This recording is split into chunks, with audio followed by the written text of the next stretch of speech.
Good morning student. आज हम Honey due text book class 8 आपके साथ करने जा रहे हैं। और लास्ट टाइम हमने एक चैप्टर जो फर्स्ट किया था, the best Christmas present in the world. आज हम क्या करने जा रहे हैं, the poem the ant and the cricket. The ant and the cricket, ये पोइम जो किसके द्वारा लिखी गई है, एसॉप के द्वारा लिखी गई है। एक बहुत ही छोटी सी ये पोइम है, फैबल स्टोरी है जो हम पढ़ेंगे और हमें एक इसमें से मॉरल भी जो मिलेगा।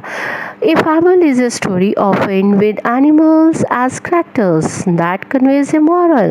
This poem about an ant and a cricket contains an idea of far-reaching significance which is as true of a four-legged cricket as of a two-legged one. तो ये एक फैबल स्टोरी है, शॉर्ट स्टोरी जो है जिसमें करैक्टर कौन है, सारे जानवर हैं और हमें एक ये मॉरल जो संदेशा हमें देते हैं, एक हमें शिक्षा देते हैं। और ये पोइम जो है वो किसकी है poem, ant and cricket. Ant means चींटी, क्रिकेट का मतलब क्या होता है, टिड्डा। और ये हमें ये बता रहे हैं, चाहे वो जो टिड्डा जो 4 टांगों वाला हो या 2 टांगों का हो, इसका कोई इफ़ेक्ट नहीं पड़ता। लेकिन हमें ये जो पोइम है वो हमें क्या मैसेज देती है। Let we start. A silly young cricket, accustomed to sing through the warm, sunny months of gay summer and spring, began to complain when he found that at home his cupboard was empty and winter was कम। तो ये किसके जो poem है वो किसके द्वारा लिखी गई, एसॉप के द्वारा लिखी गई है। और उसने ये बताया है कि एक क्रिकेट जो टिड्डा है वो एक बेवकूफ़ यंगस्टर है। यंगस्टर मीन जवान है, लेकिन वो क्या करता है, वो हमेशा गाता ही रहता है। उसको इतना अच्छा लगता है ये प्लेजेंट मौसम जो गर्मियों में इतना सनी मौसम होता है, और स्प्रिंग सीज़न में भी वो सारा रात दिन गाता रहता है। लेकिन उस चक्कर में वो क्या होता है, गाने के चक्कर में वो अपने लिए खाना बिल्कुल स्टोर नहीं करता, जमा नहीं करता। क्योंकि विंटर के बाद जो समर के बाद विंटर आता है और विंटर में इतनी सर्दी होती है कि ये जो है एनिमल्स वो बाहर नहीं आते और वो अपना सर्वाइव कैसे करते हैं, जो स्टोर किया खाना होता है उस पे वो स्ट्राइव करते हैं। तो ये देखो आप, इसमें क्या है कि जो है गर्मियाँ बीत चुकी हैं, सर्दियाँ आने वाली हैं, लेकिन जो टिड्डा है अब वो उसकी जो कपबोर्ड है, जो अलमीरा है वो बिल्कुल खाली है पड़ी है। एम्प्टी मीन्स खाली, और सर्दियाँ आ गई हैं, अब उसके घर में अनाज का एक दाना नहीं है। Not a crumb to be found on the snow-covered ground, not a flower could he see, not a leaf on a tree.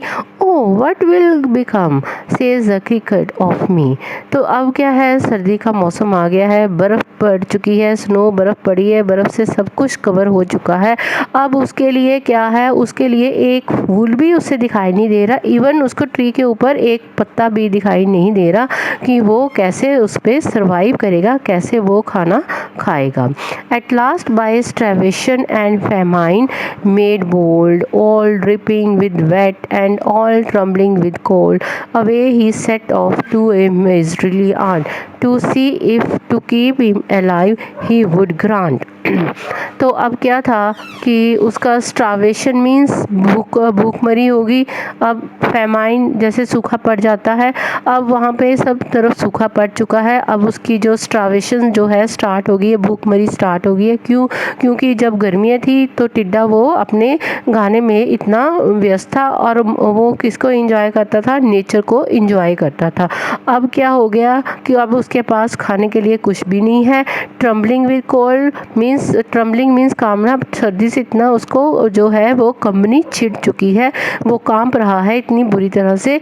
और अब वो क्या सोचता है, किसके पास जाएगा, वो आंट चींटी के पास जाएगा और उसके पास जाके वो क्या कुछ खाने के लिए मांगेगा। Him shelter from rain and a mouthful of grain. He wished only to borrow, he had repay it tomorrow. If not, he must die of starvation and sorrow.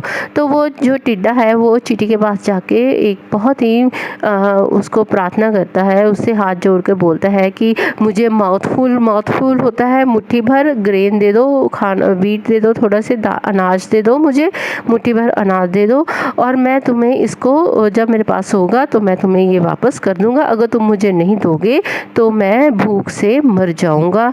मेरी इस हालत पे तुम थोड़ा सा तरस करो। तो अब आप इस स्लाइड में देखो कि आपको ये 3 पिक्चर्स शो हो रही हैं, जिसमें ये जो क्रिकेट है कैसे वो वायलिन वो जाकर गा रहा है। यहाँ पे आप देखो कैसे वो फेस ऊपर करके गाने में मस्त है, लेकिन जो चींटी है उसके पास से वो खाना लेकर जा रही है, तो भी उसे ये एहसास नहीं होता कि मैं भी अपने लिए कुछ खाना जो बटोर लूँ, उसको स्टोर कर लूँ। Says the aunt to the cricket, I am your servant and friend, but we aunts never bow, we aunts never land. But tell me, dear cricket, did you lay nothing by when the weather was warm? Quoth the cricket not. तो चींटी ने जब उसकी बात सुनी तो उसने बोला, क्या मैं तुम्हारी नौकर हूँ या तुम्हारी कोई फ्रेंड हूँ? लेकिन हम जो चींटियों का क्या होता है, एक हमारा एक रूल है कि वो ना किसी से लेती है ना किसी को देती है। तो अब मुझे ये तुम बताओ कि वाकई में तुमने अपने घर में एक अनाज का दाना जो है वो जमा नहीं किया? तो क्रिकेट ने बोला नहीं, टिड्डे ने बोला नहीं। आप इस पिक्चर में देखो वो कैसे उसके बाद रिक्वेस्ट कर रहा है उसे कुछ खाने को दे दो, लेकिन जो चींटियाँ हैं वो कहती है वो ना किसी को कुछ देती है और ना ही वो किसी से लेती है। तो अब उसकी हालत जो टिड्डे की बहुत ही ख़राब हो चुकी है। My heart was so light that I sang day and night for all nature look gay you sang sir you say go then says the ant and dance the winter away. तो टिड्डे ने बोला कि जब उसने चींटियों ने पूछा कि सच में तुमने एक दाना अनाज का जो जमा नहीं किया, तो तब उस क्रिकेट ने क्या जवाब दिया? उसने बोला कि जो उसका दिल बहुत ही एक प्यार से भरा हुआ है, वो कुदरत को एंजॉय करता है और वो सारी रात और दिन गाता रहता है। तो ये बात सुनकर चींटियाँ बोलती है, जाओ फिर अब भी तुम गाओ और गाने के साथ साथ तुम क्या करो, डांस भी करो। तो ये जो है चींटियों ने उसे ऐसा जवाब दिया, लेकिन उसे खाने को कुछ नहीं दिया। तो जो क्रिकेट है वो अब बेचारा क्या करता है, वो चुपचाप वहाँ से आ जाता है। दस ending he hastily lifted the wicket and out of the door turn the poor little cricket. अब क्या किया उसने, अपने आप को उस जो चींटियों के घर से बाहर आता है और उसकी हालत बहुत ही कमज़ोर होती है। And folks call this fable. तो लोगों ने इसको बोला कि ये एक फैबल स्टोरी है।